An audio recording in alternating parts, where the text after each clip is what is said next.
Мэдрэлийн тогтолцоо чинь секундэд 5 удаа аюул байна уу гэж одоо ингээд эргэлхийлж яадаг. Хамгийн чухал үүрэг нь таныг амьд болох үүрэгтэй.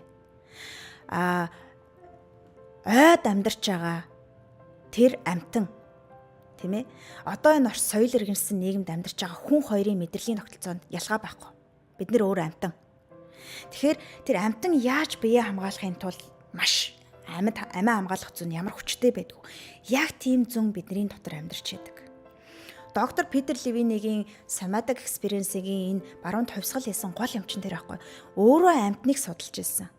Тэгээд өөрөө энэ амьтныг судалж байгаа амьтад ерөөсөө траумад өртөдгөө юм ба штэ. Байнгын аюулд өртөж байгаа хэрнээ трауманаас ингээ гараа явчихт юм байна. Хүн трауманд өртөөд тэгэд гацаад байгаа шалтгаан чинь оюун ухаан нь дараад амьд үлдэх зөнгөө байнгын дараад мэдрэлийн тогтолцоогоо дандаа дараад ингээд үүсгээд яваад байт юм байна.